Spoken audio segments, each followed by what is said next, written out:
You'd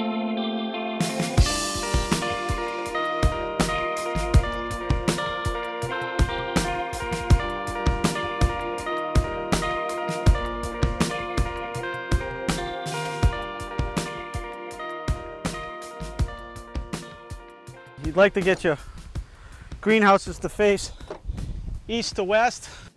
First thing we had to do is kind of level up the site, get a levelest site as possible. Outside from us to my right has already been leveled, so we're leveling off the left side now. We'll be setting our boards on the bottom, and we'll be putting some wiggle wire track on it so we can attach wiggle wire to it when we put the plastic on next week. This greenhouse was also designed for roll-up sides. So Ben and I right now, we've got three posts level, and we're gonna work on the third one. We're gonna pop the bow out a little bit and set the ground post down. You can find used greenhouses on Craigslist or eBay. A brand new one can probably run you close to, depending on the size, up to $12,000, if not more, less. A lot of people can use PVC pipe if you want to build a small backyard one. 3/4 inch PVC pipe, 1 inch PVC pipe. Glue them together, bends perfect. Get a one size bigger pipe, bang them in the ground, and just make it a little narrower and just make your plastic bows.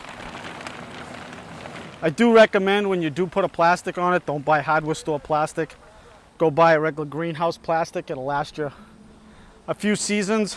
More if you buy the hardware store, it's usually like 4 to 6 mil, and that's just not thick enough for outdoor use, and it'll tear within the first season. The plastic that's going on here is going to be actually, I believe it's both 4 mil, which is a thick plastic, but it's 2 layers. It's a double layer.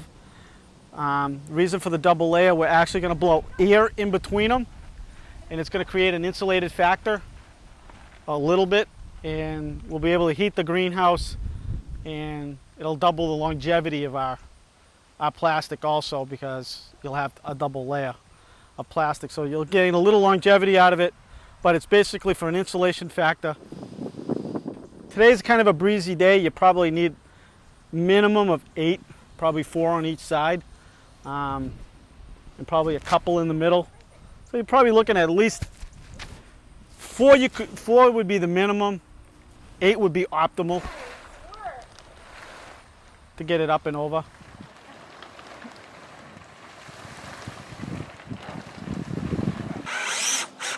Once we put the boards on, then we'll be building end walls.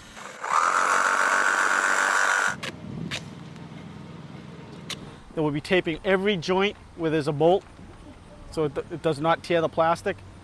If you had a greenhouse and you weren't using it, it'll extend the growing season, both probably 30 days prior to spring before planting, and probably get an extra 30 days in the fall, weather permitting, depending on the weather. Because the fact is, you're not heating it, it buys the farmer a little bit of time.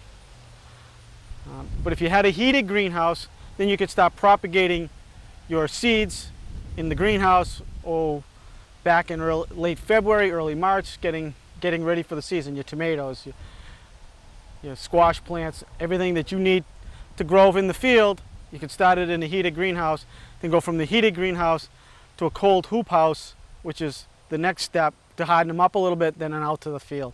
Some farmers find it profitable to grow strictly in the greenhouse.